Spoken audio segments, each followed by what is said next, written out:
No quadro Virtuosidades, hoje nós estamos com a Letícia Stables. Ela é CEO, né, presidente de uma organização já há 12 anos em atuação, desde 2012, e a principal batalha nesse tempo é disseminar ações que tragam a perspectiva da justiça social, focada nos direitos humanos, né? E na geração de oportunidades, com 3 faces específicas, que são a questão da escravidão no Brasil ainda, na contemporaneidade, uma situação de contexto que está aí colocada em voga. A segunda questão são a perspectiva das mulheres, né, através da educação, do apoio. E a terceira ela trabalha com a educação e geração de oportunidades, principalmente aos jovens. Ela vai expor isso de uma forma muito tranquila, que é o universo de atuação do Just Movement. E também eu vou aproveitar a oportunidade para a gente trazer a pauta aqui, que é da próxima revista, sobre equidade, como a equidade se manifesta, como o The Justice Movement trabalha com essa pauta, e vou passar para ela, que a fala dela é mais importante que a minha. Letícia, muito obrigada por estar aqui conosco. Para nós é uma honra, a gente tem trazido sempre pessoas que se diferenciam e que agregam valor, né, nesse quadro Virtuosidades, e através dessas ações elas demonstram à sociedade que é possível transformá-la, né, independente de Estado, mas com movimentos que confluem e agregam. Para começar o nosso bate-papo, eu gostaria que você inicialmente falasse do The Just Movement, do que ele é composto, quais os esforços, quais os desafios e do trabalho que vocês têm desenvolvido até agora. Com muito prazer, Ana Lúcia. É um grande prazer estar aqui. Muito obrigada pelo convite. E nós tomamos mesmo com muita alegria a oportunidade de falar sobre o The Justice Movement e sobre a nossa visão, a nossa missão, principalmente como movimento, o que nós temos feito até aqui. Como você mesma disse, agora no ano de 2022, no próximo ano, nós celebramos uma década de atuação no Brasil. Então, hoje o nosso movimento, o The Justice Movement, é uma organização social que tem o foco, né, tem como objetivo principal a promoção e a defesa dos direitos humanos e o fomento de ações práticas de justiça, de transformação e de impacto social. Então, parece um universo muito grande, né, quando nós falamos principalmente no contexto do Brasil, de defesa e promoção dos direitos humanos, e para fazer isso de uma forma mais específica e setorizada, o nosso movimento ele é composto por eixos temáticos de ação. Então, assim, nós organizamos e setorizamos as nossas causas. Então, eu começo aqui não por ordem de importância. O nosso primeiro eixo temático de ação, todos eles, é claro, conversando, né, com o nosso objetivo principal, que é a promoção dos direitos humanos e o fomento de ações de justiça e de impacto social. Nosso primeiro eixo temático de ação se chama 27 Million Brasil, e esse é, inclusive, também um braço de uma organização internacional, e esse eixo temático de ação trabalha com o enfrentamento, né, atua com o enfrentamento da escravidão moderna e do tráfico de pessoas, um tema que a gente fala bastante, né, porque é, de fato, um crime global e crescente, infelizmente, e no Brasil os números eles são, de fato, muito preocupantes. As diversas formas de escravidão que nós chamamos de moderna ou contemporânea se estabelecem através de modalidades diferentes. Então, a 27 Million Brasil, aqui no The Justice Movement, é a frente de ação que trabalha na prevenção, intervenção e na reparação de vítimas desse crime global. Em segundo lugar, nós temos um outro eixo temático de ação que se chama Beleza na Luz, e o Beleza é o nosso eixo temático de ação que trata sobre a promoção e a defesa dos direitos das mulheres e meninas, principalmente na abordagem do enfrentamento às variadas formas de violência contra as mulheres e contra as meninas no Brasil. Embaixo também desse eixo, assim como com a 27 Million Brasil, nós temos uma série de ações e projetos que contemplam esse tema. Nós temos muito compromisso com essa questão, e quando a gente fala, inclusive, sobre a questão de equidade, né, a gente vai falar muito sobre a questão, sobre o recorte de gênero, que é uma grande importância. Em terceiro lugar, nosso terceiro eixo temático de ação, além da 27 Million e do Beleza na Luz, nós temos o Call for Justice. E esse é o nosso eixo temático de ação que trabalha com o networking, né, ou a conexão, e também com a capacitação através de mentorias de profissionais multissetoriais para temáticas de negócios e projetos de impacto social. Então, esse é um eixo de ação aqui no movimento que fala muito com os esforços do setor privado, né, na conquista de ações de justiça e de impacto social, que é possível, que dá certo, e muito tem se falado sobre isso. Então, esse é o Call for Justice. Aqui embaixo desse eixo, nós temos também vários projetos e ações. E, por último, não menos importante, nós temos o Legal Team. Nosso Legal Team é um desdobramento do nosso departamento jurídico e é um núcleo de ações jurídicas especializadas e também de advocacy, né? Então, portanto, tratam de todas as causas que nós temos aqui no universo do The Justice Movement, e somando aqui todos os nossos eixos, né, nós temos no total mais de 10 projetos em andamento e em execução nesse momento. Então, este é o The Justice Movement, e nós temos realmente muita paixão pelas causas, muito compromisso, principalmente com as causas com as quais nós temos trabalhado.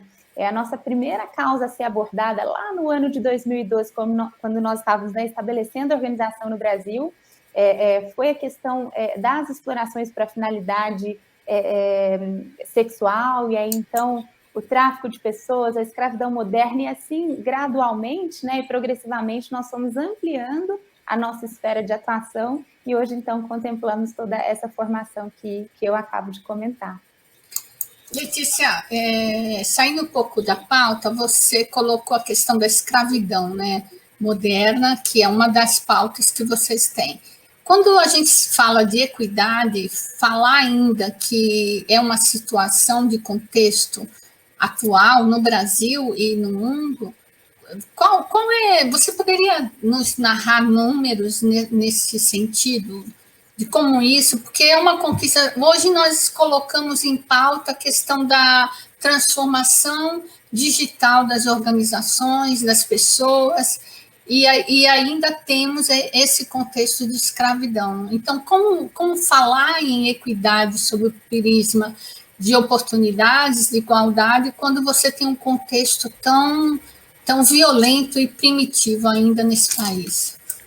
Essa é uma excelente pergunta, Ana, principalmente porque quando nós falamos, puxa, nós aqui atuamos no enfrentamento à escravidão, as pessoas às vezes duvidam, né, e dizem, puxa, a escravidão em pleno século XXI, a Lei Áurea no Brasil, afinal, não foi promulgada 132 anos atrás, e a verdade é, quando a gente traz esse termo, né, de uma forma muito prática, a gente está falando sobre a exploração de vulnerabilidades que podem ser multifatoriais das pessoas para uma finalidade única, né, que é o ganho através da compra e da venda. Então, de pessoas mesmo aqui como esse, entre aspas, objeto, né, de troca. Então, quando nós falamos da escravidão moderna, a gente vê ela assumindo formas, por exemplo, o trabalho análogo à escravidão, a exploração sexual, a venda de órgãos. Então, é muito importante a gente falar sobre esse crime, porque a gente sempre diz que o primeiro passo para o enfrentamento à escravidão é, sem dúvida nenhuma, a conscientização das pessoas a respeito do fato de ela, de fato, ainda existir, né?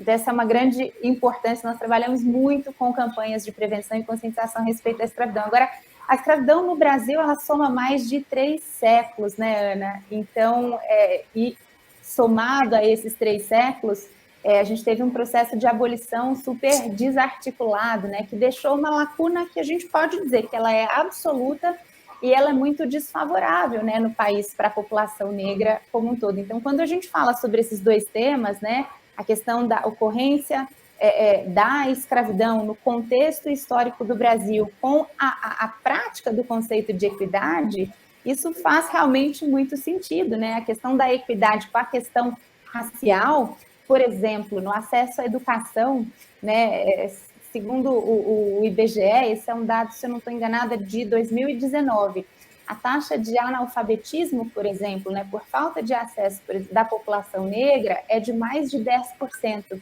enquanto que, por exemplo, entre os brancos, nós temos uma taxa de menos de 3%, né? Então, por exemplo, nesse caso específico, para que se estabeleça a equidade entre os grupos na educação, os mecanismos mais práticos de reparação, eles precisam ser adotados, né? A partir, por exemplo, de políticas públicas e ações que nós chamamos aqui nos direitos humanos de as ações afirmativas, né? Então, na perspectiva dos direitos humanos, as ações afirmativas, elas aparecem para acelerar e alavancar o processo de igualdade, né? Então, oferecendo um tratamento especial, mas no sentido de específico, né?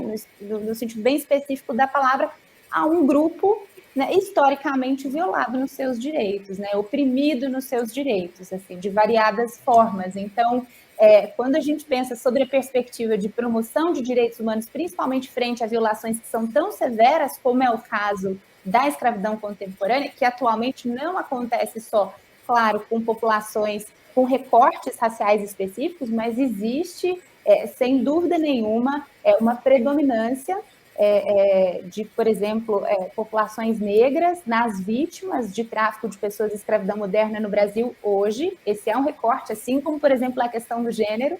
Nós temos, por exemplo, num total, Ana, de 43 milhões de pessoas reportadas. Essa é uma estimativa, e eu acho que é um número baixíssimo, inclusive, porque nós temos muita subnotificação, né?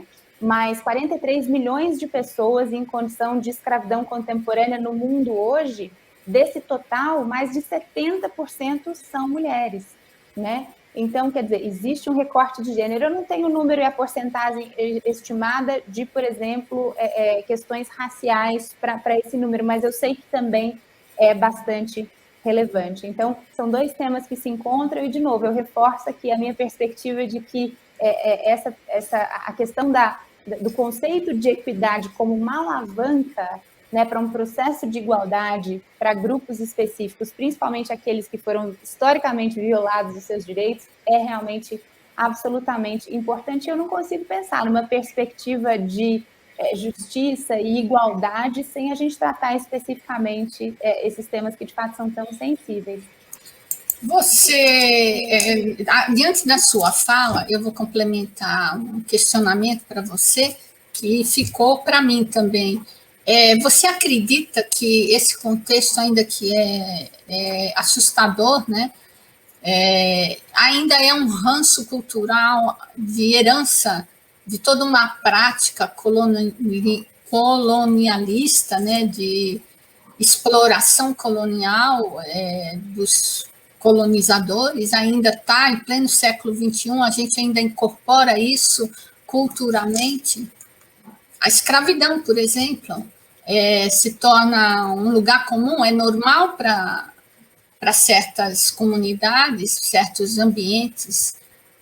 É triste dizer que, pela nossa experiência na prática, nós percebemos, sim, que a gente ainda toma mesmo de um caldo histórico e cultural, da formação mesmo da nossa história, né, enquanto país, e nós percebemos, inclusive, Ana, nesse sentido, muitas pessoas, esse é um grande desafio na prática do meu trabalho aqui, muitas pessoas que estão em estado de exploração não se identificam como tal, porque existe um valor tão diminuído da sua dignidade que elas nem se entendem vítima de uma determinada exploração. Então, aqui aparece uma outra questão que é muito complicada para nós, no sentido de punição ao crime, por exemplo, do tráfico de pessoas, que é o consentimento da vítima.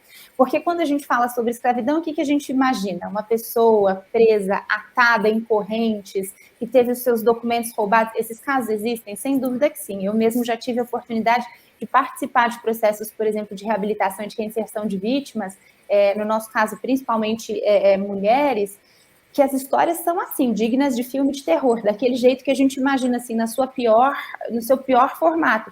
Mas existem também muitas situações em que a vítima está consentindo com o processo de exploração. E aqui a gente percebe alguns padrões que são, sem dúvida nenhuma, muito dedicados a um processo de história, de cultura e de desigualdade social como um todo, né? Letícia, na sua opinião, qual que é o contexto das iniciativas do ponto de vista da equidade sobre esse prisma, né, da geração de oportunidade, da inclusão, que é extremamente complexo, de gênero, de raça, mesmo de geração, que é uma questão também nessa pandemia.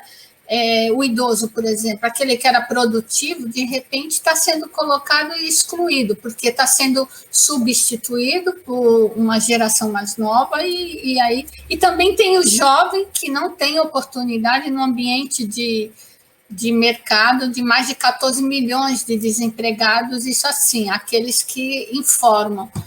Qual que é a sua perspectiva diante desse contexto atual?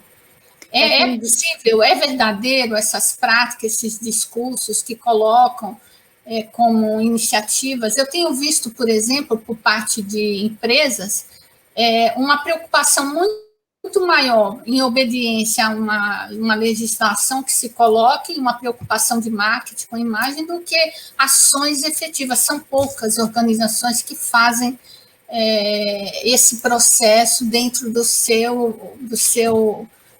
sua identidade, do seu processo de valor. Na sua opinião, qual que é a sua visão nesse sentido? Eu acho que é interessante, na sua pergunta, você trouxe 2 pontos que são muito interessantes de serem analisados, né? O primeiro é prático, acontece, e segundo, se acontece, é verdadeiro, né? Então, é interessante pensar sobre isso. Mas antes de te responder esse trecho final da pergunta, Ana, eu pensei em, de repente, trazer um pouquinho aqui da minha perspectiva a respeito do conceito mesmo de equidade, porque talvez isso possa ser útil, eu não sei, para a reflexão da nossa audiência. Mas é interessante que no próprio dicionário, a equidade ela vem definida como, e essa aqui é a definição do dicionário mesmo, como uma disposição para reconhecer imparcialmente o direito de cada pessoa, independente de quem ela seja. Então, isso acaba revelando, né, a definição tão simples, tão curtinha, mas é um senso de justiça, né, em que o tratamento em relação a uma determinada pessoa, de novo, independente de quem ela seja, deve se dar com base no reconhecimento das características individuais, mas principalmente das necessidades específicas dessa pessoa. E puxando para o meu contexto aqui de direitos humanos, a gente fala muito sobre as necessidades específicas, porque geralmente a gente está falando sobre a violação, né, a infração desses direitos.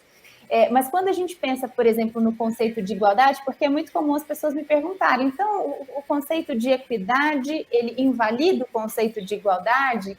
E a verdade é que, pelo menos na minha opinião, não, porque a gente fala aqui de um conceito de igualdade como sendo, claro, muito relevante, né, quando o assunto é direitos humanos, ou, no geral, quando o assunto é direitos e deveres, né?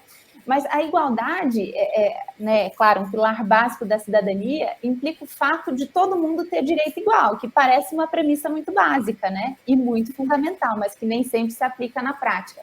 E a equidade, né, por outro lado, ela, na minha opinião, complementa e alavanca esse conceito de igualdade, principalmente num contexto de extrema desigualdade, como, por exemplo, é o que acontece no Brasil. Aqui não dá para a gente passar a régua e fazer uma linha só, não é verdade? Porque nem todo mundo parte do mesmo ponto de largada, da mesma faixa de largada. A minha faixa de largada é muito diferente de muitas outras pessoas. Então, a equidade aparece mesmo, eu acho que como uma abordagem, pelo menos assim que a gente incorpora aqui no The Justice Movement, que busca corrigir esses desequilíbrios, né, partindo do princípio que eles já existem, de uma forma severa, no caso do Brasil, de um jeito, então, mais específico, né?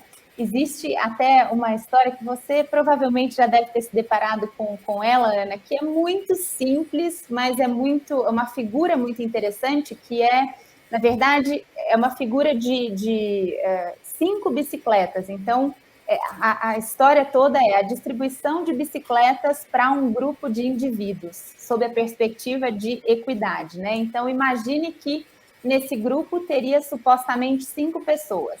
Então, dessas 5 pessoas, seriam 2 crianças, seriam 2 adultos e um, por exemplo, adulto portador de deficiência. Então, a distribuição de uma bicicleta padrão para esse grupo de pessoas certamente, né, resultaria na prática em uma realidade desigual, porque nem todos eles conseguiriam utilizar a bicicleta da maneira ideal. Quando a gente pensa na aplicação de um princípio de equidade aqui, a gente pensa em bicicletas diferentes, distribuídas, né, conforme a necessidade de cada um. Então, bicicletas menores para as crianças, bicicletas maiores para os adultos e bicicletas adaptadas, por exemplo, a um portador de deficiência. Então, isso resulta em uma realidade mais justa, né, que todo mundo consegue usar a bicicleta da melhor maneira possível, porque as características e as diferenças, então, foram olhadas e foram atendidas. Então, eu acho que essa perspectiva é importante, porque muitas vezes as pessoas nos perguntam, né? Então uma coisa invalida a outra? Não, uma coisa alavanca a outra. E no nosso caso, aqui puxando para a realidade do The Justice Movement, essa questão realmente da promoção e da defesa dos direitos humanos, principalmente num contexto como é o do Brasil, que é extremamente desafiador nesse sentido, esse olhar para a perspectiva de equidade certamente alavanca. Eu poderia até dar alguns exemplos na prática de como é que isso funciona aqui para a gente, para os nossos grupos beneficiados, que são tão diversos, Ana, como eu disse, né? A gente tem projetos aqui de natureza muito diferentes, embaixo do mesmo guarda-chuva, são complementares, obviamente, mas isso também traz uma questão de grupos públicos-alvos diferentes aqui entre os nossos projetos. Mas me movendo, então, para a segunda parte, né, da sua pergunta, que fala sobre a questão de o que a gente tem visto é realmente efetivo ou então verdadeiro, eu diria que muitas das ações que nós vemos em direção a maior responsabilidade social, maior, inclusive, por exemplo, responsabilidade ambiental, a gente poderia falar também sobre governança corporativa, que é o que amarra tudo isso. Eu acho que, eu digo que eu sou uma otimista, assim, eu vejo que nós temos um esforço acontecendo e algumas conquistas no sentido aqui falando especificamente do setor privado, que eu acho que foi essa principalmente a sua pergunta, né? No setor privado, aí a gente vê aqui dentro, né, dos Objetivos de Desenvolvimento Sustentável, a gente vê o tripé de responsabilidades lá que vem com muita força, que é a ESG, a gente vê realmente muitas coisas acontecendo, então eu diria que existem alguns esforços que são efetivos e verdadeiros, mas existem também, é claro, né, algumas variações dessas ações, que inclusive a gente dá nome para isso, né, que é o greenwashing, se fala muito do bluewashing, que na verdade são ações que são meio vazias, né, meio ocas, assim, é um falso engajamento, né, das empresas com esses objetivos e com essas responsabilidades. Então a gente sabe que existe uma tendência de mercado, né, principalmente porque eu acho que o que está setando o tom nesse momento é principalmente o mercado o setor dos investimentos, né, olhando muito para esses conceitos. Então, é claro que isso passa a definir, né, o ritmo, isso passa a definir esses temas como muito essenciais. Mas, às vezes, é claro, isso abre margem para respostas que são um pouco duvidosas e muitas vezes não se sustentam, né? Então, consequentemente, não seriam verdadeiras. Mas é interessante que a gente vê sim, eu diria que uma aceleração nesse processo de engajamento. Por exemplo, nós temos algumas marcações aqui, vou dar o exemplo das ODS hoje, né, que são tão amplamente conhecidas, as empresas têm falado sobre isso. A gente, inclusive, tem bastante empresa que nos procuram, por exemplo, para um primeiro passo que vamos trazer educação sobre justiça e impacto social, para a gente ver de que maneira que isso desdobra. Então, percebo que existem alguns passos mesmo que tímidos nessa direção. A gente percebe, por exemplo, o pacto, o Global Compact, né, que é o pacto global. A Rede Brasil hoje está super assim, articulada, tem um monte de signatários. Então, a gente percebe um esforço que, é claro, não entendo ser suficiente, ainda tímido como comparado a países, né, desenvolvidos, que está longe de ser o nosso caso, mas percebo um movimento. Eu fico aqui na torcida para que, ao invés de ações pontuais, por exemplo, eu pegar o telefone, alguém ligar e dizer, Letícia, quero fazer uma doação para o seu projeto. Isso é ótimo e as doações, elas são, é claro, muito bem-vindas, mas o que eu quero dizer é que ações pontuais, apesar de serem relevantes, a gente precisa de mais do que isso, né, Ana? A gente precisa de construção de culturas, a gente precisa que essas temáticas de ESG entrem realmente na estratégia e na agenda de longo prazo das organizações. Eu sempre falo isso aqui para o meu time, eu falo, gente, impacto social, principalmente num país como o Brasil, não é uma corrida de 100 metros rasos, não é um sprint, é uma longa maratona. Sim. Então, aperta o cinto, porque a gente tem muito chão pela frente, né? Sim, sim. E no contexto de pandemia atual, isso estourou, né? Ou seja, as realidades vieram à tona. Não se imaginava que a situação fosse tão séria quanto se demonstrou em todos os aspectos. Na sua opinião, em função dessa realidade, são tantos problemas, como você vê esse pós-pandemia, né? Você acredita realmente que esses... Primeiro, antes dessa questão, pela sua perspectiva, eu tenho uma visão de que uma alteração e um movimento nesse sentido, ele vai envolver Estado, organizações e o capital, né? E o indivíduo, uma formação cultural, uma nova mindset nesse sentido. E em função desse esforço, qual é a sua visão para esse pós-pandemia, em termos de equidade, em termos de direitos humanos? Será que as organizações como a sua, elas vão realmente ter uma força para impactar essa mudança e exigir junto com a sociedade? Qual que é a sua visão nesse sentido? A gente espera muitíssimo que sim. Na nossa realidade aqui, enquanto organização, nós já trabalhávamos, né, com causas muito sensíveis, que já aconteciam num contexto de pré-pandemia, mas você imagina como foram acentuadas, né, no contexto aqui de durante, espero que caminhando para o pós-pandemia. Para nós, no sentido organizacional, a gente não mudou o curso, assim, os nossos eixos, eles permanecem realmente os mesmos. O que apareceu para a gente, é claro, foi uma demanda muito mais severa e eu diria que mais urgente. Mas os nossos meios de resposta, que eu estou falando de uma forma muito geral, é claro que cada projeto tem a sua especificidade. Nós abordamos a prática, né, de justiça e impacto social eu diria que em 3 camadas diferentes, ou assim, 3 abordagens, né? E aí todos os nossos projetos e ações, de alguma forma, conversam com essas abordagens. Uma é uma abordagem assistencial, no sentido emergencial, que não é que a gente não gosta de fazer, mas a gente entende que é assim, apagar o incêndio, né? Por exemplo, através de provisão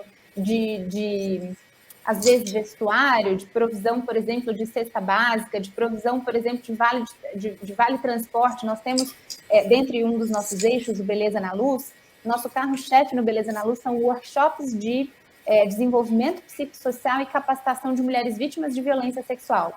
Então, por exemplo, durante a pandemia, a gente percebeu que o estado de vulnerabilidade dessas mulheres, que antes era X, agora é X ao quadrado. Então, a gente precisou embutir, inclusive, nos orçamentos de projeto, o seguinte: cesta básica, kit, por exemplo, de higiene pessoal, produto de limpeza, coisas assim que são super básicas e, de fato, são emergenciais, porque, por exemplo, sem o café da manhã de manhã, ela não consegue vir no nosso workshop.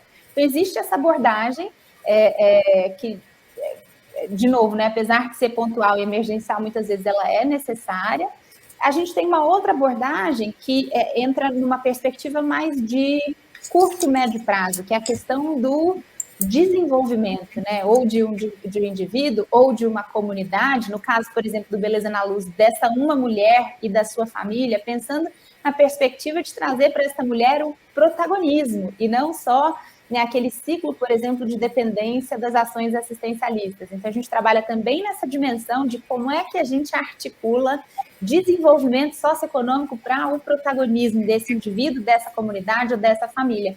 E uma terceira abordagem das nossas ações, eu digo que são mais de médio e longo prazo, porque tem a ver com mudança de sistema, né?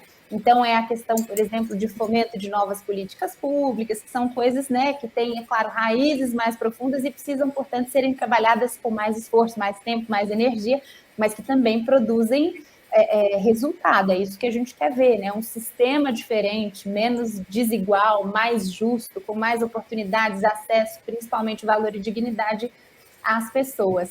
Então, na nossa realidade aqui, é claro, acelerou muito a questão das demandas, mas o nosso curso no sentido de ações permaneceu o mesmo. A gente vem em sentido, nós temos bom relacionamento com outras organizações do terceiro setor, e Ana, nós vimos essas organizações sofrer mesmo, porque sentem na pele a necessidade das comunidades. Nós trabalhamos muito na região aqui do centro de São Paulo, que é ali a região da Cracolândia.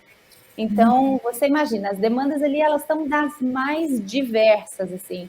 Então, realmente, isso, claro, foi muitíssimo acentuado. Aquele que estava, né, num lugar de vulnerabilidade está muito mais vulnerável ainda.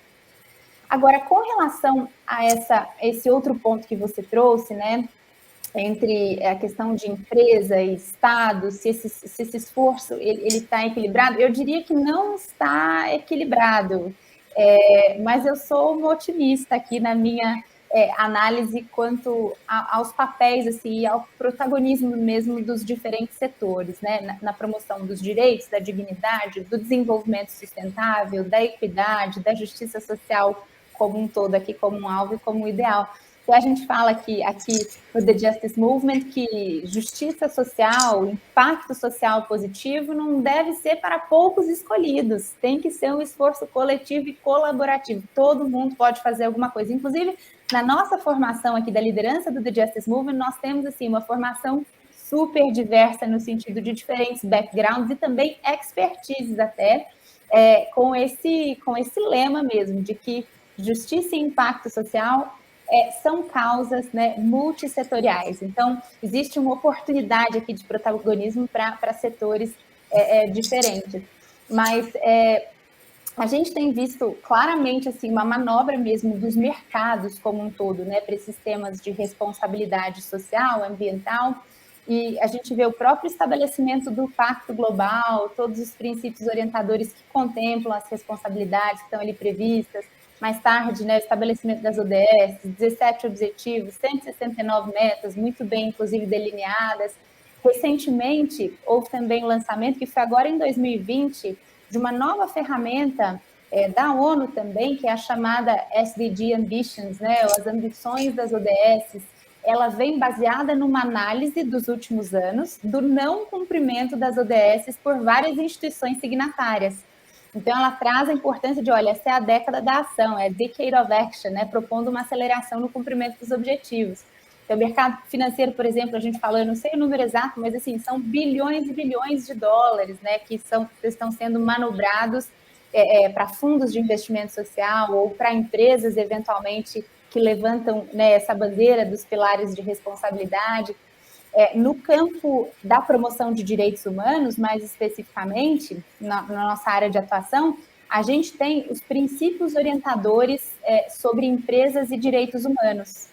Esse é um documento, é um princípio orientador, então não tem força de lei, mas a gente percebe que muitos projetos de leis, muitos tratados, inclusive, eles são provenientes desse conjunto de orientações, mas é uma ferramenta bem prática. Esse foi o primeiro parâmetro global aplicável. Isso é muito legal, tanto a estados quanto a empresas, né? E esclarece aqui os respectivos deveres, né? As responsabilidades para a gente enfrentar as possíveis violações dos direitos das pessoas, relacionadas também às atividades empresariais. Hoje, a gente tem um dado que das 100 maiores economias do mundo, dos 100 maiores PIBs do mundo, me desculpa, nós temos 51 representadas por estados, ou seja, países, e 49 representados por empresas transnacionais. Então, existe um poder quantitativo hoje, né, na esfera privada. E isso é claro que implica também, né, numa necessidade de protagonismo com relação a essas responsabilidades. Então, esse é um princípio, os princípios orientadores de empresa e direitos humanos, bastante endossado, tanto entre governos quanto empresas, grandes nomes, né, empresas transnacionais, e ele tem um tripé, Ana, que é muito interessante, que talvez resuma um pouquinho essa resposta. o tripé desses princípios orientadores englobam três principais, eu diria, pontos, né? O primeiro deles é o proteger, o segundo é o respeitar e o terceiro é o reparar. Então, o primeiro ponto, quando a gente fala sobre proteger, aqui é o Estado. O Estado é responsável por proteger dentro da sua jurisdição, através de atividades reguladoras, a previsão, né, de abuso e violação dos direitos das pessoas. Então, a responsabilidade do Estado de proteger. Em segundo lugar, para o segundo tripé, respeitar. Aqui entram as empresas transnacionais. Então, a empresa entra com o papel de respeitar esses direitos sem infringir as propostas que foram, né, previamente reguladas. E aí, o terceiro ponto, que é o reparar, aí é uma ação conjunta. E aqui sim propõe um bom equilíbrio. Voltando para a sua pergunta, os estados e as empresas têm o dever de reparar as vítimas caso ocorra qualquer infração e violação dos seus direitos, sejam eles quais forem, né? Então, eu acho que, de novo, não existe um equilíbrio ainda, mas eu vejo, assim, acho que eu sou talvez muito otimista, mas eu vejo com os bons olhos, assim, um movimento realmente acontecendo nesse sentido de forma global, né? Não, eu também sou otimista, e quando você analisa o contexto dos últimos 10 anos e o atual, eu acho que a epidemia ela foi favorável, eu vejo como um ponto negativo, lógico, para que essa consciência ela aflore, que as pessoas, né, os indivíduos, organizações, se conscientizem que o mundo não tem futuro, a Terra, enfim, o planeta, se não houver esse equilíbrio, né? A gente vê, inclusive hoje eu vi um problema, uma notícia falando que no Reino Unido está com falta de alimentação. Então, é uma situação que você jamais imaginaria. Depende de um esforço global de todos nós, né? Letícia, eu te agradeço muito por essa oportunidade, o nosso bate-papo foi excelente, você trouxe muita contribuição a esse tema como um todo, e eu me coloco aqui o nosso espaço à disposição de vocês, tudo que tiver de novidade, novos projetos, contem conosco, a gente está junto. Muitíssimo obrigada, Ana. Foi um prazer te conhecer, também falar com você. Eu espero muito que, bom, todas essas reflexões elas tenham colaborado mesmo para maior conscientização a respeito desses temas, né, que são, de fato, tão relevantes, tão cruciais para o nosso desenvolvimento daqui para frente. Então, muito obrigada e receba o abraço aí de todo o time do The Justice Movement. Muito obrigada.